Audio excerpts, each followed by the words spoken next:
الحمدللہ رب العالمین والصلاة والسلام علی سید المرسلین اما بعد فاعوذ باللہ من الشیطان الرجیم بسم اللہ الرحمن الرحیم الصلاة والسلام علیکہ یا رسول اللہ وعلی آلکہ واصحابکہ یا حبیب اللہ الصلاة والسلام علیکہ یا نبی اللہ وعلی آلکہ واصحابکہ یا نور اللہ۔ فرمان مصطفیٰ صلی اللہ تعالیٰ علیہ وآلہ وسلم ہے، جو مجھ پر روز جمعہ درود شریف پڑھے گا میں قیامت کے دن اس کی شفاعت کروں گا۔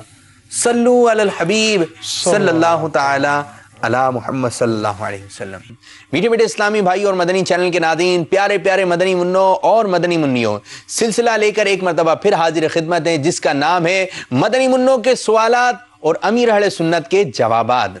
اس سلسلے میں ہم آپ کے لیے پیارے پیارے مدنی گلدستے بھی لے کر آتے ہیں، اور مدنی گلدستے لے کر آتے ہیں ہمارے رکن شورا اماد بھائی۔ السلام علیکم ورحمۃ اللہ وبرکاتہ۔ وعلیکم السلام ورحمۃ اللہ وبرکاتہ۔ خیریت سے ہیں آپ؟ الحمدللہ رب العالمین۔ ماشاءاللہ۔ آج کیا کیا مدنی گلدستے آپ دکھا رہے ہیں؟ سب سے پہلے تو کچھ پچھلی دہرائی بھی ہو جائے، اور اس سے پہلے کہ آج کے موضوع کو بیان کیا جائے، ہم پہلے کچھ یہ بیان کریں۔ اعلیٰ حضرت رحمۃ اللہ تعالی علیہ نے بچوں کے نو مدنی منیوں کے تعلق سے کچھ حقوق بیان کے والدین کو۔ اب ان میں کئی حقوق ایسے ہیں جس کا سیکھنے سکھانے سے، ان کے علم حاصل کرنے کے حوالے سے ان کا تعلق ہے۔ ٹھیک ہے۔ اس میں اعلیٰ حضرت رحمۃ اللہ تعالی علیہ نے یہ کچھ یوں مدنی پھول دیے: زبان کھلتے ہی اللہ اللہ، پھر پورا کلمہ، کھانے پینے کے آداب، ہنسنے بولنے کے آداب، اٹھنے بیٹھنے چلنے پھرنے کے آداب، حیا کا درس، بزرگوں کا ادب، ماں باپ کا ادب، قرآن مجید پڑھنے کی اہمیت۔ اسی طرح پیارے آقا صلی اللہ تعالی علیہ وآلہ وسلم کی محبت، اہل بیت اطہار اور صحابہ اکرام علیہم رضوان، یعنی فیضان صحابہ و اہل بیت سے، دونوں سے ہمارے مدنی منع بھی اور مدنی منیاں بھی مالا مال ہونی چاہیے۔ سبحان اللہ۔ تو اس طرح جب ان کی یہ تربیت ہوتی اب یہ عمر آپ سمجھیں کہ اس طرف آ رہی ہے کہ اب یہ بڑی عمر کی طرف جانے والے ہیں، گئے نہیں ہیں، تو اب ان کو کچھ چیزیں سکھانی ہوں گی، جس کا اعلیٰ حضرت نے لکھا کہ علم دین خصوصاً وضو، غسل، نماز، روزہ وغیرہ کے مسائل پڑھائے۔ ٹھیک ہے۔ ہم نے شروع کے بھی جو مدنی پھول تھے ان کو بھی کچھ بیان کیا اپنے پچھلے سلسلوں میں، اور ان مسائل کے تعلق سے بھی بیان ہوا، عملی طریقے بھی مدنی منوں نے دیکھے ہوں گے۔ اب ایک چیز ہے، دیکھیں، ایک ہوتے ہیں اچھے اخلاق، ایک ہوتے ہیں برے اخلاق۔ ہم جو گڈ مینرز ہیں، اچھے اخلاق ہیں، وہ کیا دیکھیں گے؟ بہت اچھے کپڑے ہونے چاہیے جناب، بڑے اچھے انداز سے ایک بچہ آئے، دوسروں کو سرو کر رہا ہو، چیزیں دے رہا ہو، فلاں چیز ہو، گیٹ اپ اچھا ہونا چاہیے، سٹائل بات کا اچھا ہونا چاہیے۔ ٹھیک ہے، بعض چیزیں اس میں اچھے آداب ہی سے ہیں، مگر بعض آداب ایسے ہوتے ہیں جس کا تعلق ظاہر سے نہیں ہے، یعنی آؤٹ لکنگ چیزیں جو باہر سے نظر آ رہی ہیں، کپڑے باہر سے نظر آ رہے ہیں، سر بال سے نظر آ رہا ہے، امامہ باہر سے نظر آ رہا ہے، تو یہ باہر سے آنے والی چیزوں سے اس کا تعلق نہیں ہوتا، ان اچھے اخلاق کا تعلق ہوتا ہے دل سے۔ ٹھیک۔ اسی طرح بعض برے اخلاق ہیں، مثلا کسی نے گالیاں دیں، مارا پیٹا چیخا، مدنی منع بھی کہتے ہیں کہ یہ مدنی منع اچھا نہیں ہے، گھر والے بھی کہہ رہے ہوتے ہیں مدنی منع اچھا نہیں ہے، تو یہ چیز بھی یقیناً ایک برے اخلاق ہے۔ لیکن برے اخلاق میں سے ایک برے اخلاق وہ ہوتے ہیں جس کا تعلق جو ہوتا ہے وہ دل سے ہوتا ہے۔ اب میں آپ کو اس کی کچھ مثالیں بھی بیان کروں۔ اچھے اخلاق سے مراد یہ شکر، صبر کرنا، ایثار کرنا، یہ کیا چیزیں اس کی تفصیلیں بعد میں آئیں گی، اور مدنی منوں کو کچھ نہ کچھ پتہ ہے۔ شکر کا تو ایک تعداد مدنی منوں کو پتہ ہی ہوگا، یہ ایک اچھا اخلاق ہے، بھائی شکر کرنا چاہیے یا نہیں کرنا چاہیے۔ مدنی منوں سے آپ پوچھیں کیا جواب دیں گے؟ کرنا چاہیے۔ یہ اچھے اخلاق ہے۔ شکر مطلب پہنا جاتا ہے، شکر چادر کی طرح اوڑھا جاتا ہے، نہیں، شکر کا تعلق دل سے ہے۔ ٹھیک ہے۔ اسی طرح برے اخلاق، مثلا حسد کرنا، مطلب آپ یوں سمجھیں تکبر کرنا، سامنے والے کو گھٹیا جاننا، یہ ساری چیزیں جو گھٹیا جانے گا وہ اس کے کپڑوں کا کوئی رنگ چینج نہیں ہو جائے گا، وہ وہی کپڑے کا رنگ ہوگا جو اس سے پہنا ہوا ہوگا۔ تو اس چیز کا تعلق بھی دل سے ہے۔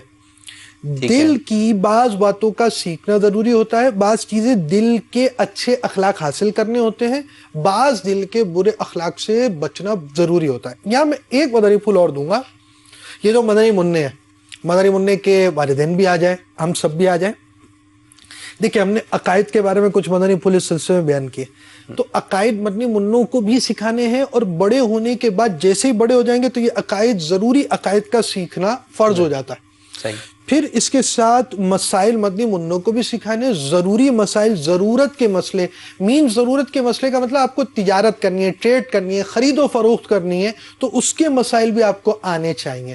تو وہ چیزیں چھوٹوں کو تو سکھانی ہے، اور جیسے ہی بڑے ہوئے یہ سیکھنا فرض ہو جائیں گے۔ اچھا پھر ایک چیز اور ہے، یعنی ایک طرف عقائد آئے، ایک طرف مسائل آئے، مسائل ضرورت کے مسائل، مسائل حلال و حرام، بھئی یہ ناخن ہے کب تک کاٹنے، اتنے نہیں کاٹے تو گناہ گار ہوگا، یہ سارے مسائل، یہ ساری چیزیں بھی آنی ضروری ہیں، اور بچوں کو بھی سکھانی چاہیے، اور جیسے بڑے ہوئے تو اب یہ سیکھنا بالکل لازم ہے، یہ سارے کام کو چھوڑ کے اب یہ کام کرے کہ یہ اب اس پر لازم ہے۔ اچھا اب اسی طرح بعض باطنی یعنی دل کی بیماریاں اور بعض دل کی اچھائیاں، جن کو بڑی مشکل سا ایک ورڈ ہے، بڑا مشکل سا، ایک ہے مہلکات اور ایک ہے منجیات۔ اب یہ آپ یوں سمجھے آپ کا کیا نام ہے بھائی، یہ آپ کے شہر کا کیا نام ہے؟ ہمارے شہر کا نام کراچی ہے، فلاں شہر کا کیا نام ہے؟ ہمارے شہر کو مدنی مول میں کہیں گے باب المدینہ۔ یہ شہر کا کیا نام ہے؟ اس کا نام لاہور ہے، اس کو ہم کیا کہتے ہیں؟ مرکز الاولیاء۔ اس شہر کا کیا نام ہے؟ اس کا نام ملتان ہے، اس کو ہم کیا کہتے ہیں؟ مدینۃ الاولیاء۔ اب یہ ملتان ایک ہی جگہ کا نام ہے، مدینۃ الاولیاء ہمارے ہاں اور بھی شہروں کو مدینۃ الاولیاء کہتے ہیں، احمد آباد ہند یہ بھی مدینۃ الاولیاء ہے، پاکستان میں جو ہے جی مدینۃ الاولیاء عام طور پہ نارملی ان شہروں کو بول رہے ہیں۔ تو اب اس کے ساتھ آپ یہ سمجھے کہ بعض چیزوں کے مشکل نام ہوتے ہیں، وہ انہی کے نام ہے، ان کے پہچان ہے۔ تو یہ ایک مشکل چیز ہے، ہم نے بہت آسان کر مدنی منوں کو بتا دی، اچھے اخلاق برے اخلاق، تو یہ چیزیں ہیں۔ تو بعض اچھے اخلاق کی معلومات ہونا یہ ضروری ہے، فرض ہے، اور اس کو حاصل کرنے کا طریقہ، مثلا شکر کی معلومات بھی ہو، اور میں شکر گزار کیسے ہوں، سبحان اللہ، میں صبر کی معلومات بھی ہو، اور میں صبر والا صابر کیسے بنوں، تو یہ معلومات ہونا ضروری ہے۔ اور میں نے آپ کو پہلے بھی کہا تھا کہ بعض مدنی منع ہوتے ہیں نام کے، کام کے نہیں، تو ان کی ایج وائز بڑے ہو جاتے ہیں، وہ تو وہ ہوتے مدنی منع نہیں ہیں، لیکن ایج وائز بڑے ہو گئے، تو اب ان کو یہ چیزیں سیکھنا، جی یہ سیکھنا لازم ہو گیا۔ دیکھنے میں بھی مدنی منع ہوتے بھی مدنی منع ہی ہیں، لیکن ان کی ایج وائز وہ بڑے ہو چکے ہوتے ہیں۔ تو اب یہ ساری چیزیں سیکھنا والدین کے لیے بھی لازم ہے، اور اولاد کو اس کو سکھانا بھی ہے، مدنی منع نے سیکھنا بھی ہے۔ اور مدنی منع جیسے ہی بڑے ہو گئے، یعنی آپ سمجھے کہ 14 سال 7 ماہ تقریباً، جو ہمارے ہاں عام طور پہ شمسی، ہمارے ہاں عام طور پہ جنوری فروری کی جو ڈیٹس ہوتی ہیں وہ معلوم ہوتی ہیں، اس کے مطابق اتنی ایج آ گئی تو نارملی یہ بڑے ہو جاتے ہیں تقریباً اس ایج کے اندر۔ تو اب یہ ایج جو آتی ہے، اس ایج کے بعد تو اب ان کی ذمہ داری بھی ہے، یعنی پہلے تک تو والدین کو ایک کام کرنا ہی تھا، اس ایج میں آ گئے، اس سے پہلے بھی بڑے ہو سکتے ہیں، 12 سال کے بعد مدنی منع بڑے ہو سکتے ہیں، اور اسی طرح مدنی منع 9 سال کے بعد بڑی ہو جاتی ہیں، یہ ساری چیزیں ہوتی ہیں۔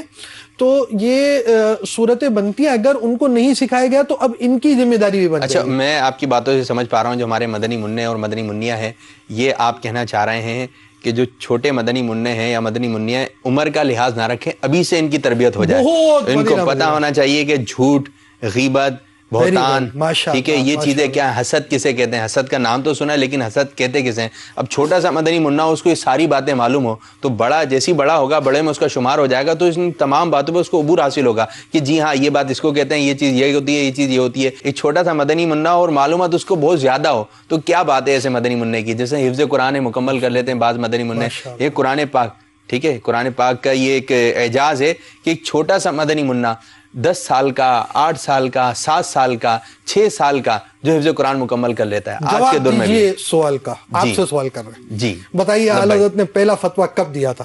اعلیٰ حضرت رحمۃ اللہ تعال علیہ نے پہلا فتویٰ 13 سال 10 ماہ 4 دن کی عمر میں عطا فرمایا تھا۔ جواب درست ہے، سبحان اللہ، ماشاءاللہ۔ چلے دوسرا سوال یہ بتائیے، اعلیٰ حضرت نے ناظرہ قرآن پاک کتنی عمر میں ختم کیا؟ اعلیٰ حضرت رحمۃ اللہ تعالی نے ناظرہ قرآن پاک 4 سال کی عمر میں ختم فرما لیا تھا۔ سبحان اللہ۔ یہ دیکھیں بھائی مدنی منع ہمارا طے نہیں تھا، ہاں یہ طے نہیں تھا، میں بھی تھوڑا نا کہ یہ ماد بھائی کیسے سوال کرنے شروع کر دی، میں سوال کر رہا ہوں اور یہ طے نہیں ہے۔ دیکھو آگے میں نے 2 سوال اور کرنے، ایک سوال میں پھنس جائیں گے باپو، دیکھ لا یہ بھی طے ہے، مجھے لگ رہا ہے۔ دیکھیں اچھا جی، اچھا یہ بتائیے اعلیٰ حضرت نے پہلا بیان کس عمر میں کیا؟ اعلیٰ حضرت رحمۃ اللہ تعالی نے پہلا بیان 6 سال کی عمر میں فرمایا. اب آخری سوال بڑا خطرناک. یہ تو بتائیں یہ جواب درست ہے؟ یہ جواب درست ہے. 3 درست. یہ بتائیے اعلیٰ حضرت نے پہلی کتاب پر حاشیہ کس سال میں لکھا؟ ہاں جی آپ نے صحیح فرمایا تھا نا. پھنس گیا آپ نے صحیح فرمایا تھا. اعلیٰ حضرت نے عربی زبان کے اندر عربی گرامر کی کتاب پر حاشیہ 8 سال کی عمر میں لکھا تھا. سبحان اللہ سبحان اللہ. یعنی یہ دیکھیں یہ بھی ایک بچپن تھا. اس بچپن میں اعلیٰ حضرت نے ابتدائی تعلیم اپنے ہی گھرانے میں اپنے دادا جان سے اپنے گھر میں یہ ابتدائی تعلیم آپ نے حاصل کی, آپ نے پڑھا بھی, لیکن یہ ابتدائی تعلیم کا ایک دور آپ کا گھر میں بھی گزرا. اچھا یہ بھی تھا نا کہ وہ ایک کوئی صاحب آئے تھے اعلیٰ حضرت رحمۃ اللہ تعالیٰ کے دادا تھے یا والد صاحب تھے کہ فتویٰ چاہیے, تو آپ نے کہا اندر جائیں مفتی صاحب بیٹھے ہوئے ان سے فتویٰ لے لیں. تو وہ اندر جاتے ہیں دیکھتے ہیں بولتے ہیں کوئی مفتی صاحب نظر نہیں آ رہے. تو باہر آتے ہیں تو بولتے ہیں حضرت وہ اندر تو مفتی صاحب موجود ہی نہیں ہے, آپ کہتے ہیں مفتی صاحب ہوں گے ان سے فتویٰ لینا ہے. بولا آپ نے کیا دیکھا؟ بولا آپ ایک چھوٹا سا بچہ بیٹھا ہوا ہے. بولا وہی تو مفتی صاحب ہیں. سبحان اللہ کیا بات ہے. سبحان اللہ. اب یہ بات ہے مدنی منہ کے بھی ذہن میں ہو. میں یہاں ایک مثال دوں گا. مدرسۃ المدینہ کے مدنی منوں کو ہمارے ایک مفتی قاسم صاحب میں ہے جی, یہ بھی پہلے مدرسۃ المدینہ کے مدنی منع تھے. سبحان اللہ سبحان اللہ. تو مدرسۃ المدینہ سے حفظ کیا انہوں نے. تو آج کا جو حافظ مدنی منع کل کو کیا بنے گا یہ نہیں پتا, تو آج سے ہی تربیت ہونی چاہیے. اور یوں بھی ایک مجھے ایک مدنی منع کی بات یاد آ گئی. ایک چھوٹا سا مدنی منع تھا, وہ رکشے میں جا رہا تھا اپنے گھر والوں کے ساتھ, تو وہ امام شریف وغیرہ سے آیا ہوا, چھوٹا سا 7 سال اس کی عمر ہوگی تقریباً. تو رکشے والے نے جب دیکھا اس قسم کی بات چیت, اس نے اس کا یہ مدنی حلیہ دیکھا, تو اس نے آپ کو دوسرا کلمہ آتا ہے؟ یعنی کہ یہ بات تھی کہ آپ نے یہ اتنا کچھ سجا لیا ہے امام شریف وائٹ سوٹ. تو اس نے کہا انکل میں آپ کو دوسرا کلمہ بھی سناؤں گا, نماز جنازہ کی دعا بھی سناؤں گا. کیا بات ہے. تو یہ ہمارے جو چھوٹے چھوٹے مدنی منع ہیں نا, تو الحمدللہ عز وجل. جس طرح ابھی مدنی مذاکرے میں گزشتہ دنوں ایک مدنی مذاکرہ ہوا, اب ایک مدنی منع تھا امیر السنت میں سوالات کیے, سوالات کے جوابات ہوئے. آپ کی بات تو بڑی دلچسپ ہوگی, لیکن ان کو ایسی دلچسپی کیسے نظر آئے گی؟ ان کو دکھا دیتے کہ اس مدنی منع نے کیا کس طرح جواب دیے تھے اور کیا موقع تھا. آئیے آپ کو دکھاتے ہیں کمپیوٹر مدنی منع. واہ بھائی واہ. چلو مدنی کمپیوٹر. لبائی. قرآن پاک میں کتنی آیتیں ہیں؟ 6666. قرآن پاک میں کتنی سورتیں ہیں؟ 114. قرآن پاک میں کتنے حروف ہیں؟ 3,23,671. قرآن پاک میں نقطے کتنے؟ 1,05,684. قرآن کریم میں نماز کا حکم کتنے مقامات پر آیا ہے؟ 700 سے زائد مقامات پر. قرآن پاک کے مشہور ترجمے کا نام بتائیے. کنز الایمان. قرآن کریم کی سب سے بڑی سورت اور سب سے چھوٹی سورت کے نام بتا دیجئے. سب سے بڑی سورت سورہ بقرہ اور سب سے چھوٹی سورت سورہ کوثر. اور قرآن کریم میں لفظ قرآن کتنی بار آیا؟ 70 بار. قرآن کریم میں لفظ قرآن 70 بار آیا ہے. ماشاءاللہ.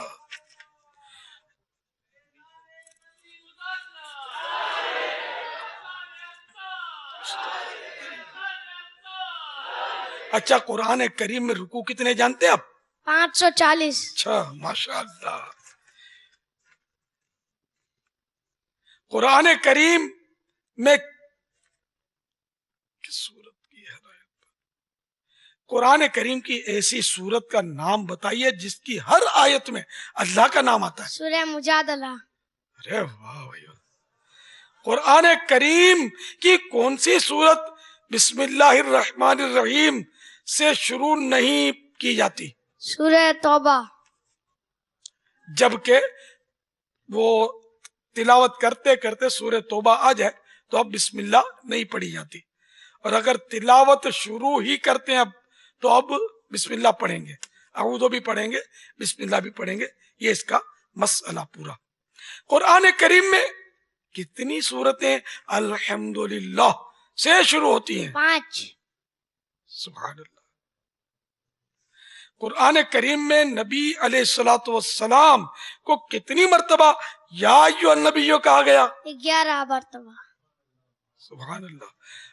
قرآن کریم میں سب سے زیادہ ذکر کون سے نبی کا ہوا ہے؟ حضرت موسیٰ علیہ السلام. ماشاء اللہ. قرآن کریم میں لفظ محمد کتنی بار آیا ہے؟ 4. سبحان اللہ. قرآن کریم میں سجدے کتنے ہیں؟ 14. ماشاء اللہ. پہلا سجدہ سورہ اعراف، دوسرا سجدہ سورہ رعد، تیسرا سجدہ سورہ نحل، چوتھا سجدہ سورہ بنی اسرائیل، پانچواں سجدہ سورہ مریم، چھٹا سجدہ سورہ حج، ساتواں سجدہ سورہ فرقان، آٹھواں سجدہ سورہ نمل، نواں سجدہ سورہ سجدہ، 10واں سجدہ سورہ صاد، 11واں سجدہ سورہ حامیم سجدہ، 12واں سجدہ سورہ قمر، 13واں سجدہ سورہ انشقاق، 14واں سجدہ سورہ علق.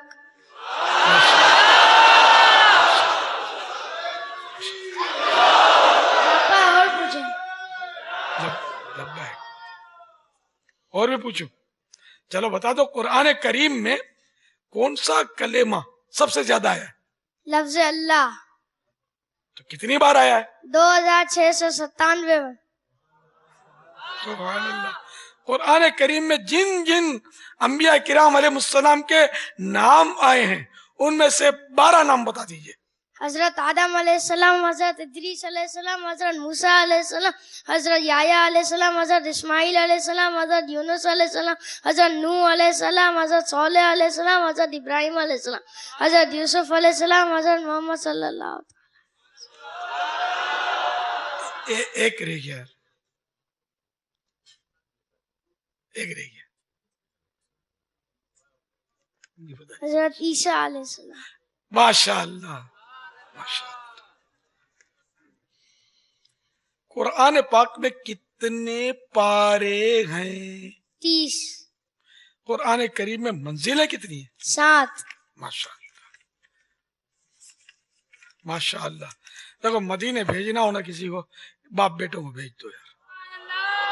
ان دونوں باپ بیٹوں کو اگر کوئی ناظر مدنی چینل کے ناظرین حاجی بنا دیں گے تو میرے دل کی دعائیں نکلیں گی. سبحان اللہ. نہیں ماشاءاللہ. دیکھو اس مدنی منع کو قرآن کریم سے کتنی محبت ہے. نہیں اتنا یاد تو بڑے سے بڑے کو بھی نہیں ہو سکتا. عام طور پر جو یہ مدنی منع اتنا یاد کر لیا اس نے، اللہ نے اس کو ذہن دیا. یہ قرآن یہ مدنی کمپیوٹر ہے میرا، اس کو حاجی مدنی کمپیوٹر بنا دیا جائے. یوسف بھائی بھی ہیں ساتھ موجود. ہاں تو ابو بھی جائیں گے. کیا نیتیں ہیں؟ ہاں یہ بھی بچپن سے دیوانے ہیں ماشاءاللہ. مرحبا، آپ کو مبارک ہو ماشاءاللہ. باپا آپ کی خواہش پر ایک پیغام آ گیا. الحمدللہ. ہاں ان دونوں کو حج پہ بھیج دو. چاہو تو اس کی امی کو بھی بھیج دو، وہ حاجیہ نہیں بن جائے. نہیں قرآن سے محبت ہے اس بچے کو. دیکھو کیسا ماشاءاللہ. یہ ہمارے حاجی یوسف مدنی ہے، مدنی ہے، مدنی چینل میں مفتش بھی ہیں، مبلغ بھی ہیں، الحمدللہ مدرس بھی ہیں. جامعۃ المدینہ بخاری میں تدریس غالباً ان کی ہے. بابا تیسری بھی نیت آ گئی. الحمدللہ. آئیں گے جلدی جلدی حاجی بنا دو ماں باپ کو اور ان کو. باپا آپ کے ویسے ہی بہت سارے احسانات ہیں جن کا یقیناً جو ہے وہ حق ادا نہیں ہو سکتا ہے. یہ بھی آپ کا احسان اور آپ کی نگاہ کرم ہے کہ ہمیں یہ ذہن ملا ہے کہ بچوں کی تربیت کس طریقے سے کرنی چاہیے. تو الحمدللہ ابتدا میں دارالمدینہ سے ہی اس نے ٹھیک ٹھاک تربیت بھی حاصل کی اور وہیں سے اس کا باقاعدہ شوق اور رجحان اس طرف تھا. آپ سے جو ہے وہ نگاہ کرم کی التجا ہے اور عالم دین اللہ تعالیٰ عالم بعمل بنا دے، مفتی اسلام اور مبلغ دعوت اسلامی بنا دے. جیسا آپ چاہتے ہیں ایسا دعوت اسلامی کا کام کرنے والا اللہ تعالیٰ اس کو بنا دے. باپا آمین ماشاءاللہ بارک اللہ. اللہ نظر بد سے بچائے. آمین. مفتی اسلام بنا دے اللہ تعالیٰ. صلو علی الحبیب صلی اللہ تعالی علی محمد. ماشاء اللہ عز و جل. تو مدنی منوں اور مدنی منیوں آپ نے ملاحظہ فرمایا، اور جو والد سرپرست دیکھ رہے ہیں جنہوں نے یہ مدنی گلدستہ شاید پہلی مرتبہ دیکھا ہے وہ تو حیرت میں پڑ گئے ہوں گے. ارے اتنا سا چھوٹا سا مدنی منا اور ایسے سے جوابات دے رہا ہے.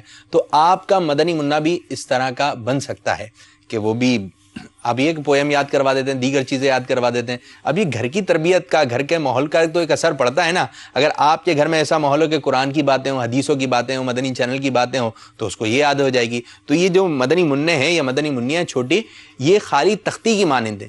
اس کے اوپر اب آپ چاہے کچھ بھی لکھ دیں. اب کوئی کرکٹروں کے نام لکھ رہا ہے, کوئی فلموں کے نام لکھ رہا ہے, کوئی گانے لکھ رہا ہے. اب یہ چیزیں نہ لکھیں, اس کو اچھی اچھی باتیں بتائیں. یہ کہ وہ اچھا دیکھے گا تو وہ دل میں اترے گا, اچھا سنے گا تو وہ دل میں اترے گا. زبان سے پھر اچھا ہی نکلے گا نا. یا آنکھ سے اچھا گیا دل میں اترا, کان سے اچھا گیا یہ دل میں اترا. اب نکلنے کی بات ہے جو دل میں ہے تو انشاءاللہ زبان سے بھی اچھا نکلے گا. تو اپنے مدنی منوں کو, اپنی مدنی منیوں کو اچھی جگہ لے کر جائیے اور مدنی چینل ہی دکھائیے. اس کے علاوہ کوئی دوسرا چینل نہیں دکھائیے. یہ کارٹون وغیرہ دیکھنے کے شوقین ہوتے ہیں, ڈرامے دیکھنے کے شوقین ہوتے ہیں, تو مدنی چینل پر بھی مدنی منوں کے سلسلے آتے ہیں اور اینیمیٹڈ سلسلے وغیرہ کا بھی ایک سلسلہ چل پڑا ہے. تو یہ مدنی منوں کو دکھائیے, ہے نا. غلام رسول بھائی, فیضان بھائی, تو یہ آپ کے گھر میں کوئی غلام رسول بنا ہوگا, کوئی فیضان بھائی بنا ہوا ہوگا, تو آپ دکھائیں. تو وہ چیزیں دور کیجیے اپنے بچوں سے. موبائل میں بھی نہ رکھیں, رکھیں گے تو یہ چلے گا ضرور. جیب میں پیسے ہیں تو خرچ تو ضرور ہوں گے. تو جب آپ ان میں موبائل میں گانے رکھیں گے, فلمیں رکھیں گے, ڈرامے رکھیں گے, اور آپ چاہیں کہ بچہ نہ دیکھے, تو ایسا نہیں ہو سکتا. آپ رکھیں ہی نہیں تو کوئی دیکھے گا ہی نہیں. موبائل ہوگا نہیں تو فون کیسے آئے گا؟ تو موبائل ہے تو فون بھی ضرور آئے گا. تو اپنے مدنی منوں کو ان چیزوں سے آپ نے بچانا ہے. تو امیر سنت کے مدنی گلدستے رکھیں, جو اینیمیٹڈ ہمارے مدنی گلدستے ان کو رکھیں, اور مدنی مذاکرے میں شرکت کیجیے اپنے مدنی منوں کے ساتھ اور اس کی برکتیں حاصل کیجیے. جی مات بھائی, آج آپ کیا مدنی منوں کے لیے پیارے پیارے مدنی گلدستے لے کر آئے ہیں؟ تو اعلیٰ حضرت رحمۃ اللہ تعالی علیہ نے جس طرح بیان کیا, کچھ ہم نے شروع میں بیان کر دیا, مزید فرماتے ہیں. تھوڑے مشکل الفاظ ہیں, بڑی توجہ کے ساتھ, ڈرے نہیں, گھبرائے بغیر. ہم تھوڑا آہستہ آسان کریں گے. عابد باپو ساتھ ہیں ہمارے یار, اچھا کر دیں گے, وہ آسان کر دیں گے. اعلیٰ حضرت فرماتے توکل, قناعت, زہد, اخلاص, تواضع, امانت, صدق, عدل, حیا, سلامت صدور و لسان وغیرہ خوبیوں کے فضائل. مینس اچھے اخلاق. ٹھیک ہے, یہ کیا اخلاق ہے, کیا چیز ہے, اس کی تفصیل بعد میں آئے گی. ان کے فضائل آگے فرماتے ہیں پڑھائے. اسی طرح فرما رہے حرص و طمع, حب دنیا, حب جا, ریا, عجب, تکبر, خیانت, کے ظلم, فحش, غیبت, حسد, کینہ وغیرہ برائیوں کے رذائل پڑھائے. تو اب یہ آپ سمجھیں, یہ تو مشکل ہے. ہاں یہ مشکل ہے, یہ مشکل ہے. برے اخلاق جو ہیں, یار یہ کام نہیں کرنا, او ہو بڑا نقصان ہے, ارے یہ کام, ارے واہ واہ واہ, یہ تو کرنا ہی ہے. تو اس ترکیب سے مطلب تربیت کرنی ہے, اور انشاءاللہ الرحمن مدنی منوں کو اس طرح لے کر چلیں گے. تھوڑا سا ڈرائیں گے, تھوڑا سا سمجھائیں گے, اور پھر آپ ہمیں سنبھالیں گے. تو پہلی چیز جو ہے اس میں ہم یوں چلیں گے, ایک اچھا اخلاق اور ایک برا اخلاق, اس طرح لے کر چلیں گے. تو پہلی چیز ہے توکل, جو اعلیٰ حضرت نے بیان کی. توکل کے معنی کیا ہے, مینز کیا ہے؟ اسباب سامان وغیرہ کو سب کچھ نہ سمجھے اور ان پر بھروسہ نہ کرے, بلکہ اسی پر بھروسہ کرے جو ان اسباب کا پیدا کرنے والا رب ہے. یعنی سبحان اللہ, اسباب ہے, سامان ہے, اس پہ بھروسہ نہیں کرنا, اللہ تعالیٰ پہ بھروسہ کرنا. سبحان اللہ. اس کی مثال بھی سمجھے, کھیت لگانے, بیج ڈالنے, فصل پر پانی ڈالنے پر خوش نہیں ہو. زمین بڑی اچھی ہے جناب, اس کو ہم نے کھود دیا ہے اور ہم نے اس میں بیج بھی ڈال دیے ہیں, پانی بھی سیراب کر دیا, اب یہ فصل اگی کی اگی. کیوں؟ آپ نے سارا کام, جو چیز رزلٹ کے لیے, جو فصل آنے کے لیے جو رزلٹ دینے والی چیزیں تھی, وہ ساری پوری کر دی. ٹھیک ہے, تو اب یہ ساری پوری نہ کرے, بلکہ اب یہ سمجھے, یہ ذہن بنائے کہ مجھے کامیاب اللہ تعالیٰ نے کرنا ہے. سبحان اللہ. اسباب تو ہو گئے, سب کچھ ہو گئے, میں نے بڑا اچھا پیپر یاد کر لیا جناب, میں تو بس فیلی پوزیشن میں آؤں گا. سارے اسباب آپ نے پورے کر دیے, مگر کامیابی دینے والی ذات اللہ تعالیٰ کی ہے, اس پر بھروسہ کریں. اسباب پر بھروسہ نہیں کریں گے, اسباب کریں گے ہم لیکن بھروسہ نہیں کریں گے. ہم گاڑی لاک کریں گے, اس کا یہ مطلب نہیں ہے کہ گاڑی چوری نہیں ہو سکتی, ہو جاتی ہے, کہ ہم اسباب پورے کریں گے, بھروسہ اللہ پر کریں گے. اچھا, جیسے آپ یہ نا, جیسے کہ گاڑی ہے, سائیکل ہے مدنی منوں کی, اب کوئی مدنی منا دوسرے مدنی منوں سے کہتا ہے یار اللہ حفاظت کرنے والا ہے, تو اب وہ کیا گاڑی پہ لوک نہیں لگائے, تالا نہیں لگائے؟ کہ بھی آگے آ رہا ہے کہ بھروسہ بھی, اسباب بھی پورے کرے گا وہ, اور بھروسہ بھی کرے گا. اسلام نے دونوں کی تعلیمات کی ہیں. محمد رسول اللہ صلی اللہ تعالی علیہ وآلہ وسلم نے فرمایا, اگر تم لوگ اللہ تعالیٰ پر ایسا توکل یعنی بھروسہ کرو جیسا کہ اس کا حق ہے, یعنی اللہ تعالیٰ پر جیسا بھروسہ کرنا چاہیے ویسا بھروسہ کرو, تو تمہیں اس طرح رزق ملے گا جیسے ایک پرندے کو رزق ملتا ہے، صبح خالی پیٹ نکلتا ہے اور شام کو پیٹ بھر کر واپس آتا ہے۔ سبحان اللہ، سبحان اللہ۔ یعنی اللہ تعالیٰ پر بھروسہ کیسا اور اس کا نتیجہ، یعنی ایسی مثالیں اللہ تعالیٰ نے دی ہیں۔ دیکھیں بھائی، پرندہ ہے، اس کے پاس نہ اوزار ہے، نہ ٹول ہے، نہ مزدوری کرتا ہے، نہ اس کے پاس کرنسی کے نوٹ ہیں کہ وہ خریدتا ہو، وہ کرنسی کے نوٹ کے بغیر خرید لیتا ہے، خالی پیٹ اترتا اٹھتا ہے، نہ مزدوری کی، نہ کہیں اجارہ ہے، نہ کہیں ملازم ہے، نہ کوئی دکان ہے، نہ کوئی مکان ہے، اٹھتا ہے اور آتا ہے تو پیٹ بھرا ہوا ہوتا ہے اس کا۔ کیا بات ہے، کیا بات ہے۔ پیارے مدنی منو، ہر چیز کا خالق و مالک اللہ تعالیٰ ہے۔ ہمیں اپنے کاموں کی کامیابی کے لیے اسی سے دعا کرنی چاہیے اور اسی کی ذات سے امید لگانی چاہیے۔ سبحان اللہ۔ کہ ہماری ضرورتوں، ہماری حاجتوں کو پورا کرنے والا کون؟ اللہ تعالیٰ۔ تو اللہ تعالیٰ ہی ہے۔ بچہ ہر کام کے لیے اپنی ماں کی طرف جاتا ہے، اسی طرح ہمیں ہر کام کے لیے اللہ تعالیٰ کی طرف رجوع کرنا چاہیے، اس سے دعا کرنی چاہیے۔ انشاءاللہ الرحمن توکل کرنے والے اللہ تعالیٰ پر بھروسہ کرنے والے بن جائیں گے۔ سبحان اللہ، سبحان اللہ۔ آخری مدنی پھول جو آپ نے بیان کیا اس کی طرف ہے۔ اسلام ہمیں یہ درس دیتا ہے کہ اونٹ کو باندھو اور اللہ تعالیٰ پر بھروسہ کرو۔ باندھنے کے بعد، ہاں، تو یعنی یہ بھی اصل کنڈیشن ہے۔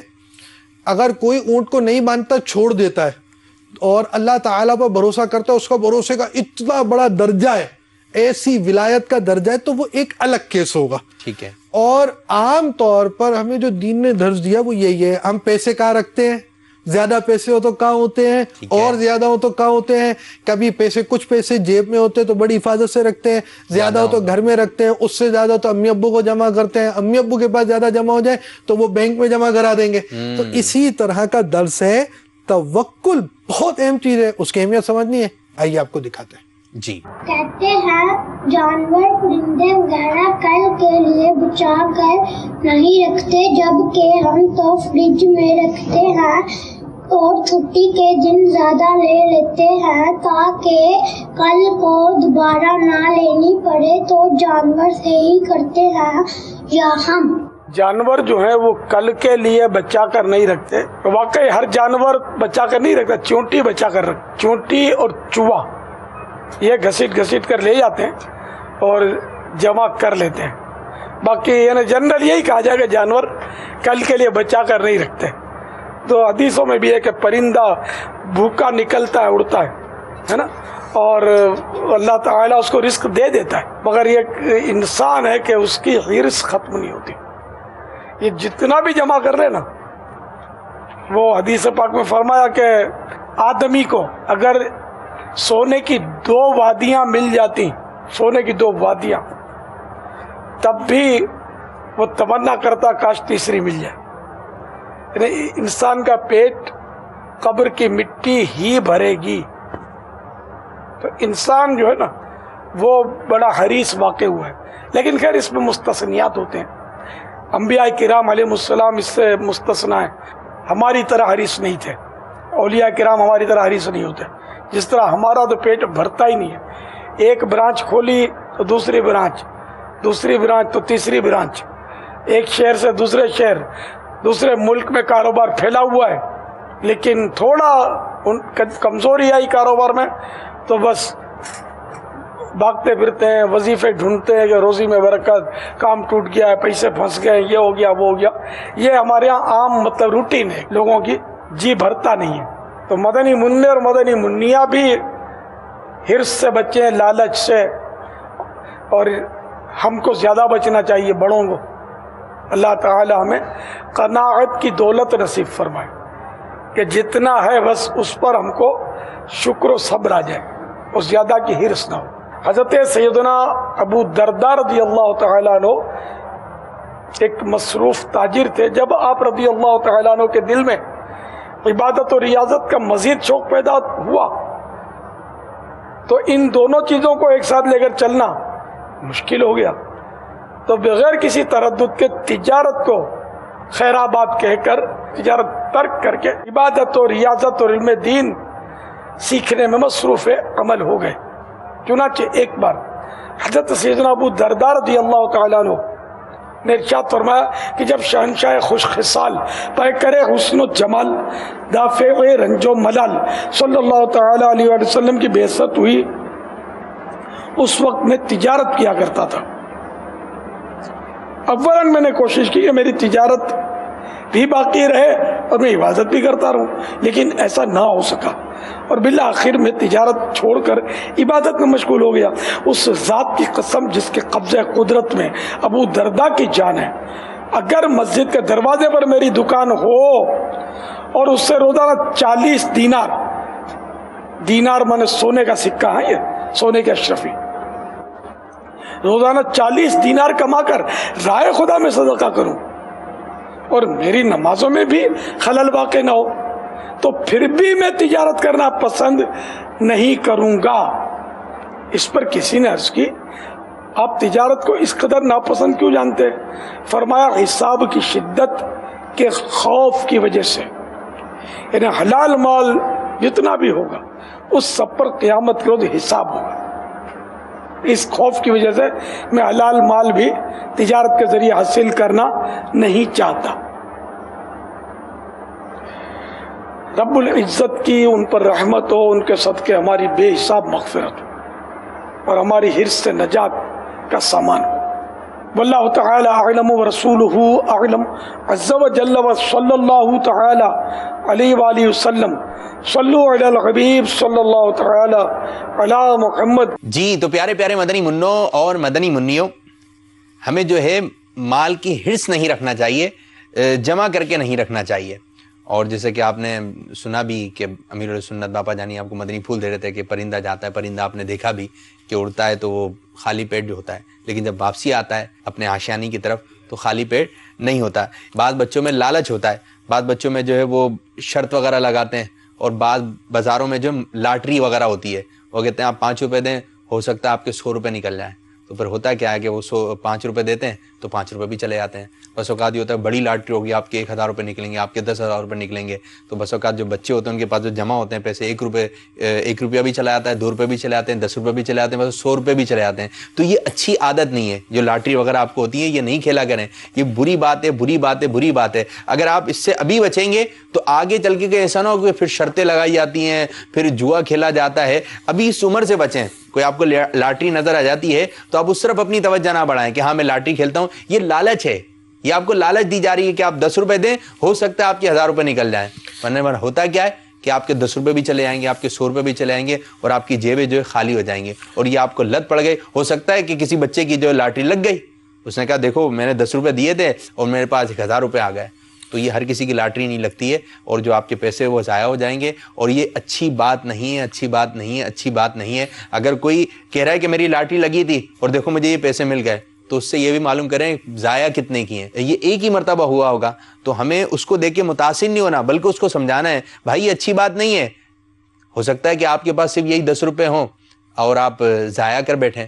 تو اس طرف ہم نے نہیں جانا. اگلا موضوع بھی لالچ کا ہے، لیکن جی آج بیان نہیں کریں گے، آئندہ سلسلے میں بتائیں گے. جی بالکل. تو پیارے پیارے مدنی منوں، ہمیں اپنے دل کے اندر لالچ پیدا نہیں کرنی ہے. ہمارا دل بڑا ہونا چاہیے. وہ کہتے ہیں نا دل بڑا رکھیں. تو دل بڑا تو بیمار کا ہوتا ہے. نہیں یہ بھی سوچ لیجیے یہ کہ آپ کے دل میں دل بڑا بیمار کا یہ تو ہے کہ دل بڑا ہو جائے تو بیماری ہوتی ہے. اس سے مراد وہ نہیں محاورہ ہے نا کہ دل بڑا رکھیں. آ گیا اچھا ہے، چلا گیا تو جب بھی اچھا ہے. یہ کہ پیسے وغیرہ کی حرص نہ رکھیں. امیر السنت دامت برکاتہم العالیہ کا دل کیسے بڑا ہے کہ امیر السنت فرماتے ہیں کہ جب میں چھوٹا تھا اور روزانہ آپ کے گھر والے آپ کو کچھ نہ کچھ پیسے دیتے ہوں گے، تو جس دن امیر السنت کے پاس پیسے ہوتے نا کل کے بچ گئے تھے یا کسی نے دے دیے تو وہ پیسے آ گئے، اب گھر والے دینے لگتے کہ یہ آج آپ کی جیب خرچی، تو آپ منع کر دیتے نہیں آج میرے پاس پیسے ہیں. اور بعض بچے کیسے ہوتے ہیں ادھر سے بھی آ جائے ادھر سے بھی آ جائے، پتہ چل جائے ڈرائنگ روم کے اندر گھر کے اندر ابو کے دوست آئے ہوئے ہیں تو جاتے اس لیے ہیں کہ ان کو سلام کروں گا تو شاید عیدی مل جائے گی، شاید پیسے مل جائیں گے. پھر بولتے ہیں دیا ہی نہیں کچھ بھی. تو بھائی آپ اس لیے گئے تھے سلام کرنے، آپ اس لیے آپ نے شکل دکھائی تھی کہ وہ کچھ دیں گے. ابو یہ اچھے نہیں تھے، اور جو وہ دوست ابو کے اچھے لگتے ہیں جو آپ کو کچھ دے دیتے ہیں، ٹافیاں دے دیتے ہیں، پیسے دے دیتے ہیں، تو اچھی بات کوئی ہے. بس یہ بات ذہن نشین رکھ لیں، یہ ہاتھ اچھا ہے، یہ ہاتھ اچھا نہیں، ہمیں دے دیں. بس اوقات ابو منع کرتے ہیں، امی منع کرتی ہیں کہ وہ آئیں آپ نے لینا نہیں ہے، لیکن بھول جاتے ہیں باتیں. تو یہ اچھی بات کوئی ہے. تو جب تک امی ابو اشارہ نہ کریں کسی سے بھی کوئی چیز نہیں لینی ہے. ٹھیک ہے، یہ طے ہوا، کسی سے کوئی چیز نہیں لیں گے انشاءاللہ عز و جل۔ اب ہمارے سلسلے کا وقت بھی اختتام ہوا۔ اللہ عز و جل ہمارے اس آج کے سلسلے کو اپنی بارگاہ میں قبولیت کا درجہ عطا فرمائے۔ آئیے اپنے عزم کا اظہار کرتے ہیں، غیبت کے خلاف جنگ جاری رہے گی، نہ غیبت کریں گے نہ غیبت سنیں گے انشاءاللہ عز و جل۔ صلوا علی الحبیب صلی اللہ تعالی علی محمد صلی اللہ علیہ وسلم۔